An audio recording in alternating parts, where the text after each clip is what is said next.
오늘은 하나님 나라 이야기 42번째 시간입니다. 하나님 나라 백성은 모든 것이 하나님의 은혜입니다 라고 하는 말씀을 함께 나누도록 하겠습니다.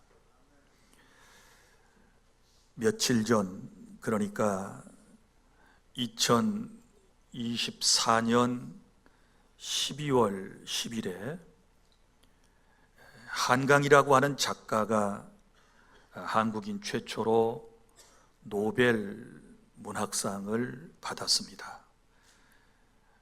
이것은 어찌 보면 문학계의 경사요, 온 국민이 기뻐할 일이라고 생각합니다. 그리고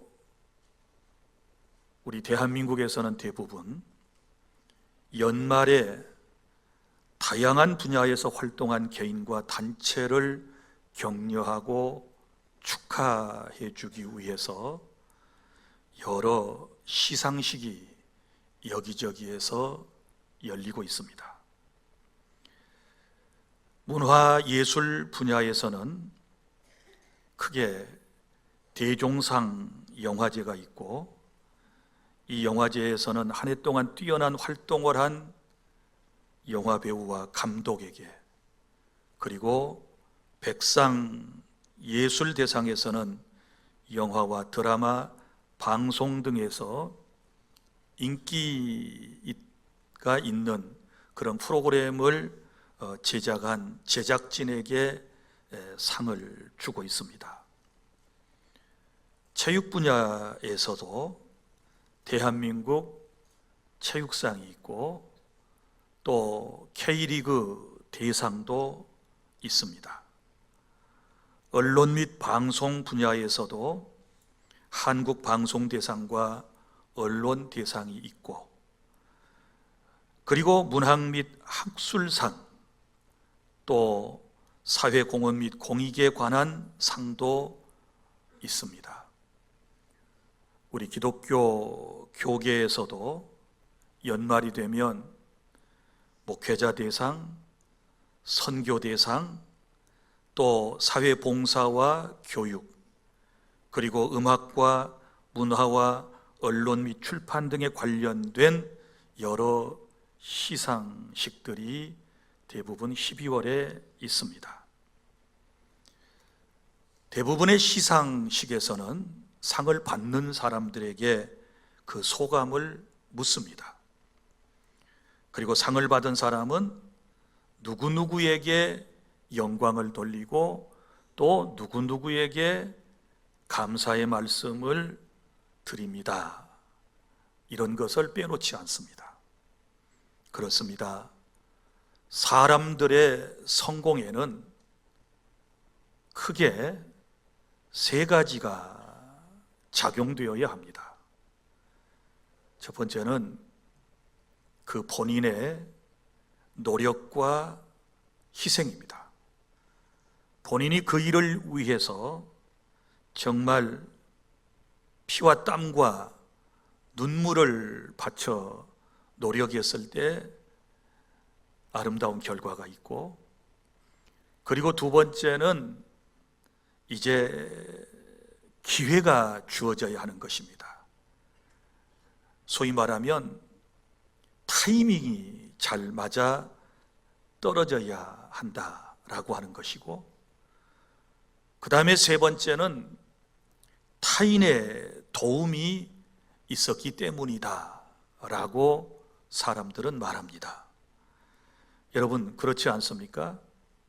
세상에는 우리가 아무리 애써도 우리의 노력만으로는 이룰 수 없는 일들이 너무너무 많이 있습니다. 그리고 무엇보다도 우리 그리스도인들은 이 모든 과정 속에서 하나님의 은혜가 있었다는 사실을 절대 간과해서는 안 될 줄로 믿으시기를 바랍니다. 그러니까 다시 정리해서 말씀을 드린다면, 어떤 사람이 어떤 분야에서 최고의 자리 혹은 상을 받기까지는 첫째, 하나님의 절대적인 은혜, 그 다음에 자신의 두 번째 피나는 노력, 그 다음에 세 번째 타이밍, 그리고 네 번째 누군가의 이웃의 도움이 있었다라고 하는 것을 항상 기억하고 겸손한 마음을 우리는 가져야만 하는 것입니다. 우리 기독교인들이 가장 사랑하고 많이 부르는 찬송가가 무엇이겠습니까? 방금 저와 여러분이 함께 불렀던 우리 찬송가 305장이라고 생각을 합니다. 나 같은 죄인 살리신 주 은혜 놀라워. 어메이징 그레이스로 전 세계 모든 사람에게 사랑을 받고 있는 이 찬송은 영국 사람 존 뉴턴이 1779년에 작사한 곡입니다. 뉴턴은 1725년, 그러니까 약 지금으로부터 300여 년 전에 세상에 태어났습니다.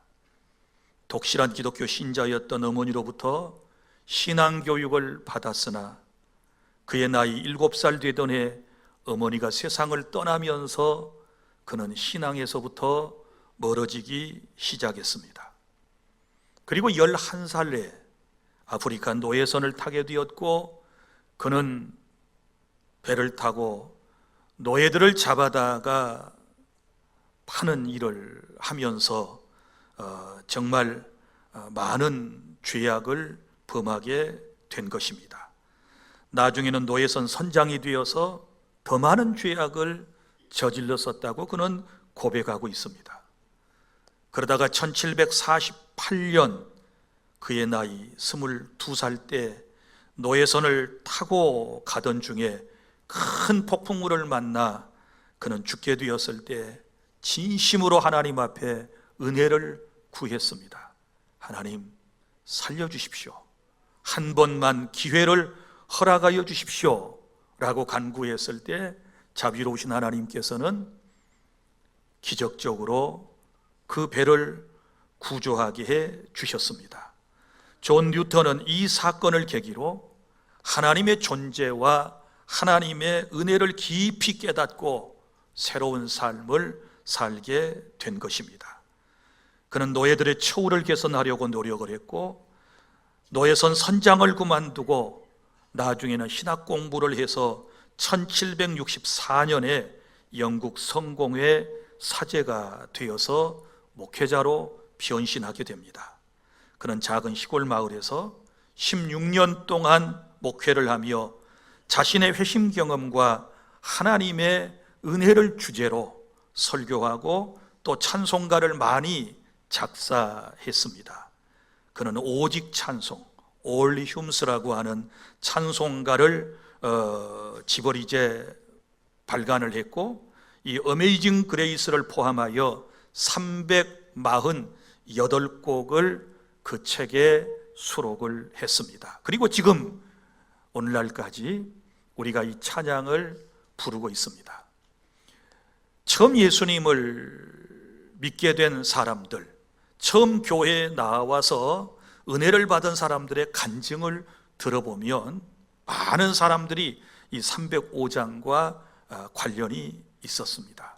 대부분의 사람들이 교회에 처음 나왔는데 이 305장, 나 같은 죄인 살리신 주 은혜 놀라워, 잃었던 생명 찾았고 광명을 얻었네, 큰 죄악에서 건지신 주 은혜 놀라워, 이 찬양을 부를 때에 자신도 모르는 사이에 눈물이 쏟아졌고, 그리고 예수님을 구주로 고백하여 오늘에 이르게 되었다라고 하는 많은 간증들을 여러분들도 들으셨을 것입니다.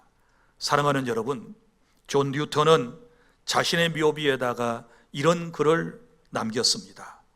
한때 이교도였으며 탕자였고 아프리카 노예상이었던 존 뉴턴은 우리 주 예수 그리스도의 풍성한 긍휼로 말미암아 용서받고 크게 변화되어 마침내 성직자가 되었으며, 자신이 그토록 오랫동안 부인했던 바로 그 믿음을 전파하며 버킹엄에서 16년간, 그리고 올리교회에서 27년간 섬겼다라고 하는 글을 새겨 놓았습니다.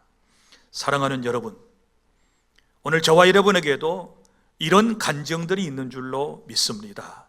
내가 예수 믿고 구원받아 지금까지 살아온 모든 삶의 여정 하나하나가 전적인 하나님의 은혜였고, 하나님의 사랑이셨고, 하나님이 우리에게 복 주심으로 여기까지 왔다는 사실을 기억하며 오늘 말씀을 듣고 다시 한번 구원받은 은혜와 사랑에 대하여 감사하는 저와 여러분이 되기를 바랍니다. 자, 오늘 본문 우리 고린도전서 15장에서 특별히 9절과 10절만을 제가 낭독해 드렸습니다. 여러분이 잘 아시는 것처럼 고린도전서 15장은 부활장입니다. 사도 바울은 먼저 1절부터 7절, 8절까지 말씀을 통하여 예수 그리스도의 역사적 부활에 대하여 그는 논증을 하고, 그리고 그 역사적 부활하심을 목격한 사람들에 대한 이야기를 쭉 하다가 8절에서부터 이런 고백이 시작됩니다. 맨 나중에 만삭되지 못하여 난 자와 같은 나한테도 보이셨다, 이렇게 고백을 하면서 나는 사도 중에 가장 작은 자라, 나는 하나님의 교회를 박해하였으므로 사도라 칭함받기를 감당하지 못할 자니라, 이렇게 말하면서 구원받고, 그리고 오늘의 자신이 있는 것은 전적인 하나님의 은혜였다라는 사실을 지금 간증하고 있는 것입니다. 자, 그러면 하나님께서는 사랑이시고 우리에게 은혜를 늘 베풀어 주시는데, 오늘 하나님께서 저와 여러분에게 베풀어 주시는 두 가지 은혜를 소개하고, 그러면 이 은혜 받은 사람은 우리는 어떻게 살아야 할 것인가에 대하여 마지막으로 말씀을 드리려고 그럽니다. 첫째, 우리는 하나님의 은혜로 구원을 받았습니다.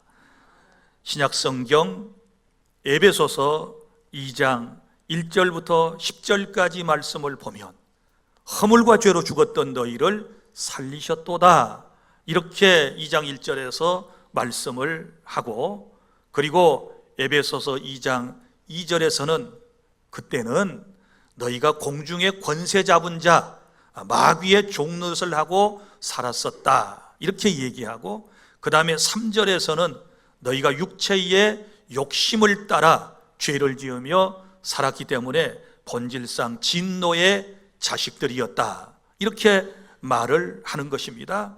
그러다가 너희가 하나님의 은혜로 말미암아 예수 그리스도를 통하여 구원받은 것에 대하여 쭉 말하는 것을 볼 수 있지 않습니까?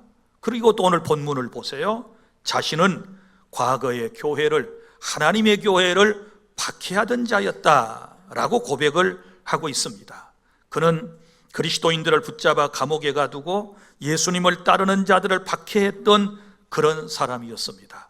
그런 그가 어떻게 사도로 변화될 수 있었을까요? 그것은 그의 능력이나 자격 때문이 아니라 전적인 하나님의 은혜였음을 그는 고백을 하고 있는 것입니다. 사랑하는 주 안의 성도 여러분, 우리의 구원은 전적인 하나님의 은혜인 줄로 믿으시기를 바랍니다. 에베소서 2장 8절, 너희가 그 은혜에 의하여 믿음으로 말미암아 구원을 받았으니 이것은 너희에게서 난 것이 아니요 하나님의 선물이라.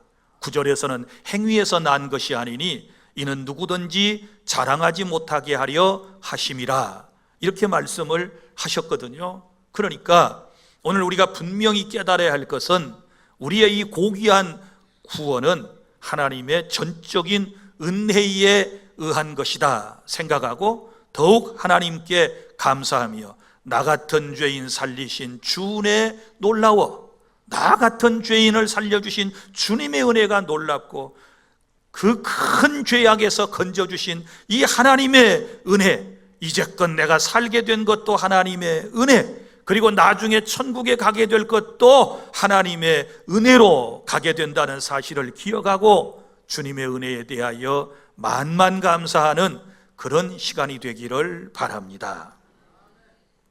둘째로 10절의 말씀입니다.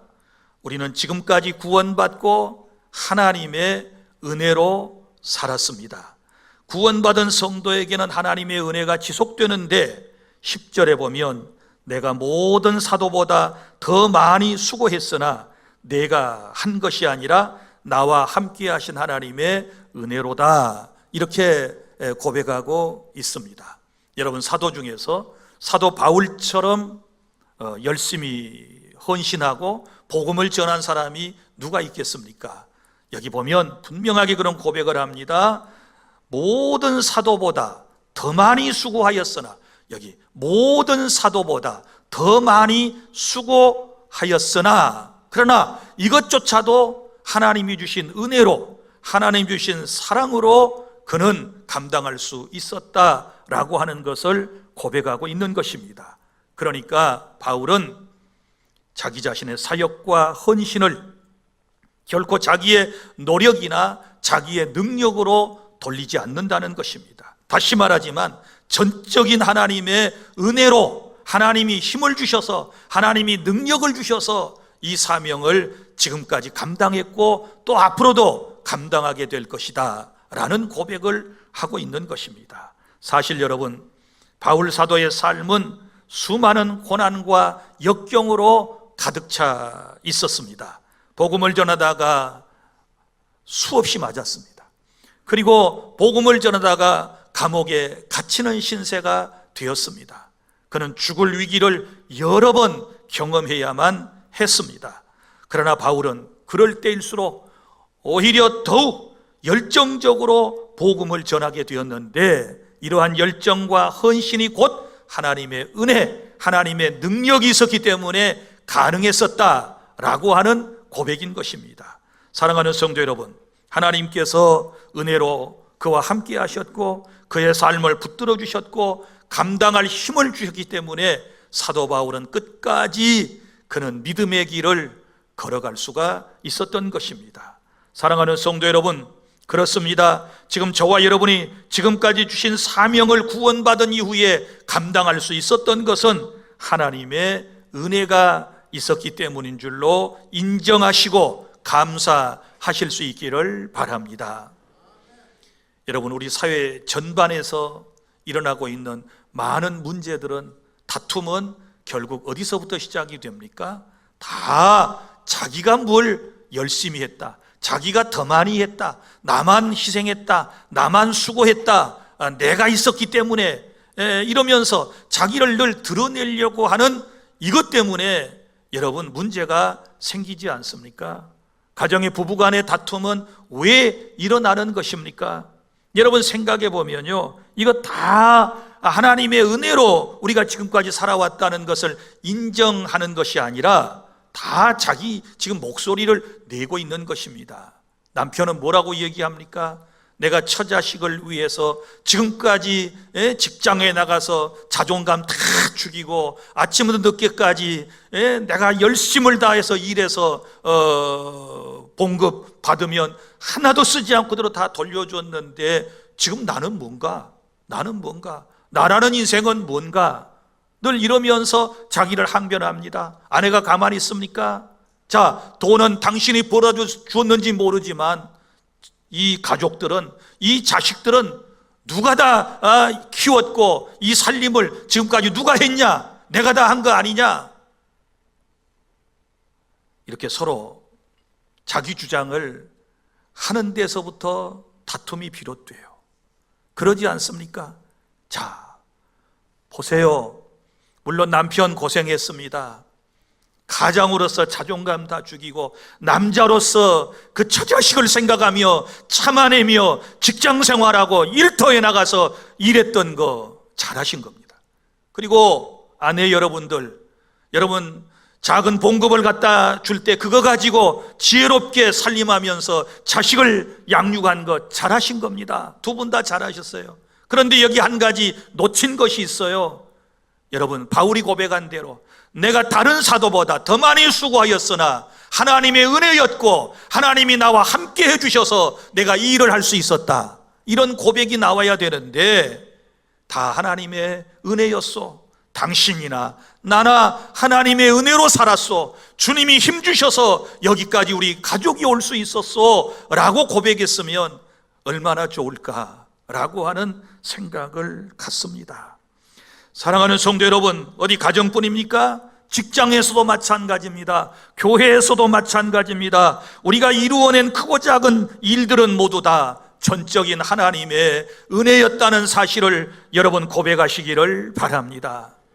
때로는 우리가 한계에 부딪히고 더 이상 버틸 힘이 없을 때, 몸도 마음도 많이 지치고 아파 있을 때, 사람들이 다 나를 버리고 배신하고 내 곁을 떠나고 내게 비난의 화살을 쏘아댈 때에도 그 모든 순간에 하나님이 우리를 붙들어 주셔서 오늘 지금 저와 여러분이 이 자리에 있는 줄로 믿으시기를 바랍니다.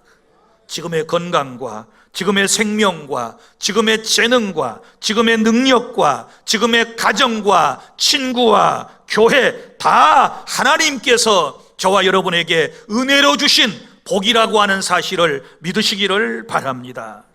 사랑하는 성도 여러분, 우리의 삶에는 때로 예상치 못한 어려움이 찾아옵니다. 원치 않는 질병으로 고통을 받을 때도 있고요, 경제적인 어려움을 우리 경험하고 정말 힘들게 하루하루를 버티며 살아가야 할 상황에 직면하기도 하고, 또 좋은 인간관계가, 부부간의 관계가, 형제간의 관계가, 이웃과의 관계가 갈등으로 막 치달으면서 서로 반목과 질시하며 그렇게 살아갈 때도 우리에게 찾아오는 것입니다. 어디 그뿐입니까? 여러분, 요 며칠 전에 우리가 경험했던 대로 정치적 혼돈과 혼란이 찾아와서 우리 지금 어려움 가운데 있는 것 아니겠습니까? 사랑하는 여러분, 아무도 내일 일을 예견하기 힘들어요. 지금 아무도 내일 일을 예측할 수가 없어요. 내일 일은 난 몰라요. 그저 하나님의 은혜로 여기까지 살아왔고 또 앞으로도 하나님의 은혜로 우리는 살아가는 그런 고백이 있어야 될 줄로 믿으시기를 바랍니다. 어려운 순간순간마다 하나님이 우리와 함께 하셨습니다. 바울이 고백한 대로 내가 모든 사도보다 더 많이 수고하였으나 이거 하나님의 은혜로 된 것이고 하나님께서 나와 함께 하여 주신 그 은혜로 내가 지금까지 살아왔다, 우리 가정이 버텨왔다, 우리 교회가 여기까지 왔다, 이런 고백을 통하여 하나님께 영광 돌리는 저와 여러분이 될 수 있기를 바랍니다. 나의 나 된 것은 하나님의 은혜로 된 것이라고 하는 사실을 깨닫는 성도는 겸손해질 수 있는 것이고, 그런 성도의 삶 가운데는 더욱 놀라운 하나님의 은혜가 임하게 될 줄로 믿으시기를 바랍니다. 제가 이 설교를 준비하면서 여러 가지 생각들이 이제 지나갔습니다. 지금 저의 사역, 그리고 오늘의 목포주안교회와 저의 이 모습은 전적인 하나님의 은혜인 줄로 믿습니다. 제가 한없이 부족한 사람입니다. 제가 한없이 연약한 사람입니다. 그럴 때마다 우리 주 안의 모든 성도들이 늘 저의 곁에 있었고, 그런 저를 이해해 주셨고, 또 그런 저를 기다려 주셨고, 또 기도해 주셨고, 그리고 곁에서 격려해 주신 그 덕분에 이 전적인 하나님의 모든 은혜 가운데서 오늘 제가 있고 우리 교회가 있고 또한 여러분들도 여기에 함께하고 있다는 사실을 믿으시기를 바랍니다. 미국 달라스에 가면 아주 큰, 그야말로 세계에서 가장 큰 제일 침례 교회가 있습니다. 오래전 그 교회에 크리스웰 목사님이 젊은 나이로 부임을 했습니다. 열심히 일하는 젊은 목사님 때문에 교회는 새로워지기를 시작했습니다. 그런데 그 젊은 목사님은 사냥을 즐기는 분이었습니다. 그러다 어느 날 사냥을 하다가 짐승인 줄로 착각하고 풀숲에 움직이는 물체를 총으로 쏘았는데 나중에 알고 보니 사람이었던 것이지요. 그래서 결국은 그 목사님은 사람을 죽게 했습니다.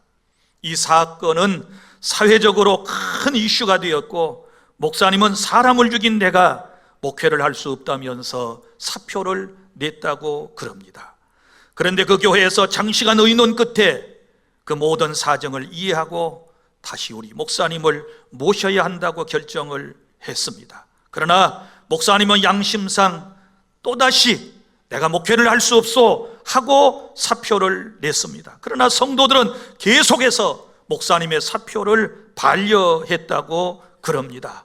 그래서 목사님은 교회의 뜻이 곧 하나님의 뜻인 줄로 알고 그 교회에서 44년 동안이나 목회를 했습니다.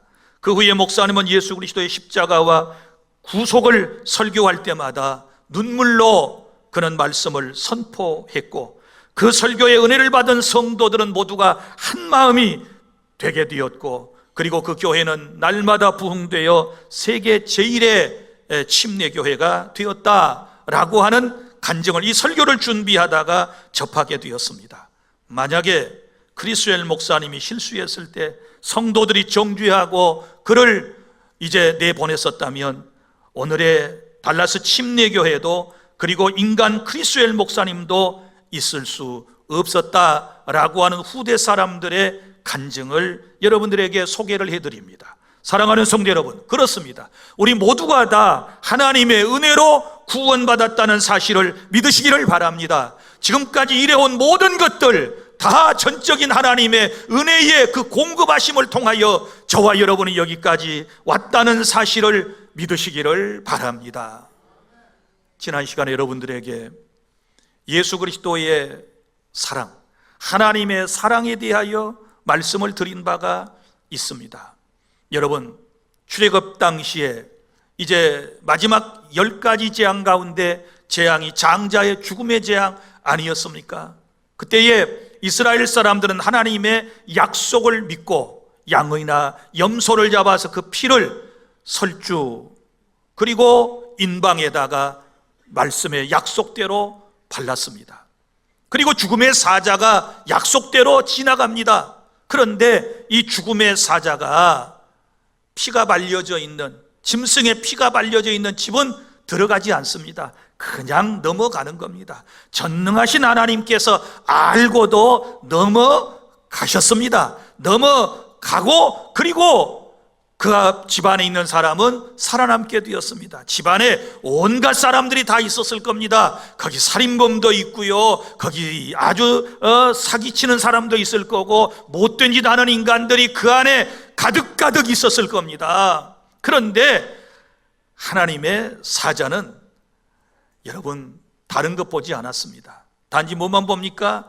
약속을 믿고 양의 피를 설주와 그리고 인방에 발렸느냐 발렸지 않았느냐, 이것만 보고 넘어가는 것입니다. 그렇습니다. 이게 하나님의 사랑입니다. 하나님께서는 여러분 다른 것 보시지 않습니다. 제일 먼저 보시는 게 뭐예요? 주의 약속을 믿고 어린 양 예수의 피의 능력을 믿고 예수님을 통하여 구원받는다는 사실을 믿는 믿음을 가졌느냐 갖지 않았느냐, 이것을 보시고, 우리 뻔한 죄인인 것을 알고도, 우리 악한 인간인 것을 알고도 주님은 넘어가신다. 믿습니까? 이 사랑으로 구원받아 지금 여기 왔고요. 그러면 이 사랑을 우리가 진실로 깨닫고 있으면 이제는 더 많이 수고하고 더 많이 하나님의 은혜로 우리가 영광을 돌려드려야 되는데, 이것까지도 하나님이 주신 은혜로 말미암았다는 사실을 여러분이 믿으시기를 바랍니다. 자, 그러면 셋째, 우리는 이 은혜를 보답하기 위해서 어떻게 살아야 할까요? 자, 하나님의 은혜로 구원받고 하나님의 은혜로 두 번째 지금 귀한 일을 감당하며 여기까지 살아왔는데, 이제 우리는 모든 영광을 하나님께 돌리며 살아야 될 줄로 믿으시기를 바랍니다. 하나님의 은혜로 구원받고 하나님의 은혜로 지금까지 살았음을 깨닫는 사람은 자연스럽게 하나님께 모든 영광을 돌리게 될 줄로 믿으시기를 바랍니다. 사도 바울은 자신의 구원이나 지금까지 한 일에 대하여 결코 자기 자신을 드러내지 않았습니다. 오직 나의 나 된 것은 하나님의 은혜로 된 것입니다. 이런 고백을 하면서 자기 자신을 한없이 낮추는 그런 모습을 볼 수 있지 않습니까? 사랑하는 주 안의 성도 여러분, 우리의 삶도 마찬가지입니다. 내가 무엇을 이루었든 그것이 아무리 크고 화려하다 할지라도 그것은 하나님의 은혜로 이루어졌다는 사실을 여러분이 고백하실 수 있기를 바랍니다. 성공 뒤에 감추어진 하나님의 손길과 도우심과 인도하심을 보지 못한다면 인간은 누구나 교만에 빠질 수가 있는 것입니다. 사랑하는 여러분, 하나님께서 허락하신 이 놀라운 은혜를 잊고 자기 자신을 내세우는 순간에 하나님의 영광을 가로채는 것이며 하나님은 결국 그를 떠나실 수도 있다는 사실을 기억하고 모든 영광은 하나님께 돌려드려야 될 줄로 믿습니다. 늘 내가 이런 논리는 맞지 않습니다. 사랑하는 여러분, 내가라고 할 때는 나 때문에요, 저 때문에 이런 일이 생겼네, 요나와 같은 나 때문에, 이런 고백은 필요하지만, 그러나 어떤 성공과 어떤 것을 이루고 난 이후에 내가 희생해서, 내가 헌신해서, 내가 노력해서, 내가 제일 많이 기여해서 이런 것들은 그리스도인의 올바른 마음이 아니라고 하는 사실을 오늘 말씀을 통하여 깨달을 수 있기를 바랍니다. 그리고 이 은혜를 깨닫는 사람은 단지 말로만이 아닌 우리의 태도와 말과 행동 속에서 하나님의 영광을 드러내야만 할 줄로 믿습니다. 이제는 우리의 삶의 태도가 겸손한 태도가 돼야 돼요. 여러분, 세상에서 가장 밉상스러운 사람 가운데 한 사람이 누구일까요? 무슨 일을 이루어 놓고 자기 잘난 체하며 우쭐거리고 뽐내고 다니며 거들먹거리며 다니며 하는 사람들, 우리가 말하지 않아도 보기만 해도 금방 딱 알아차릴 수가 있지 않습니까? 이래서는 안 됩니다. 내 삶의 태도가 누가 보더라도 겸손하고, 저 사람 정말 하나님께 영광을 돌리는 정말 겸손한 체가 아니라 정말 전체의 삶의 태도가 정말 겸손 그 자체구나 라고 하는 것을 우리가 모두에게 드러내고 살아야 될 줄 믿습니다. 어디뿐이겠습니까? 감사의 표현도 그치지 않아야지요. 항상 하나님께 감사, 그리고 도와준 이웃들에게 감사, 모두에게 다 감사, 또 감사를 표현할 수 있는 그런 겸손함이 우리의 말 가운데서도 배어나야 되지 않겠습니까? 그리고 또 중요한 것은 우리가 하나님의 은혜로 구원받고 지금까지 하나님의 도우심 속에서 현재의 뭔가를 이루어내고 정상에 올라섰고, 그리고 내 명판이 사람들에게 알려졌다면 그 은혜와 그 사랑에 감사해서 이제는 하나님을 섬기고 누군가를 열심히 섬김으로써 보답해야 되지 않겠습니까? 은혜를 갚아야지요. 하나님을 섬김으로 하나님의 은혜를 갚고 다른 사람을 또 사랑으로 섬기면서 이 은혜를 갚고자 하는 그런 삶의 태도를 가져야 될 줄로 믿습니다. 그리고 우리의 삶이 언제나 하나님의 말씀에 순종함으로 하나님께 영광 돌리는 복된 삶을 살아가실 수 있기를 바랍니다. 이제 우리 함께 따라할까요? 나의 나 된 것은 하나님의 은혜로 된 것입니다. 시작. 나의 나 된 것은 하나님의 은혜로 된 것입니다. 모든 것이 다 하나님의 은혜입니다. 시작. 모든 것이 다 하나님의 은혜입니다. 할렐루야. 이 사실을 인정하십니까? 솔리 데오 글로리아, 모든 영광 하나님께, 우리의 삶의 목적인 줄로 믿으시기를 바랍니다. 기도하겠습니다.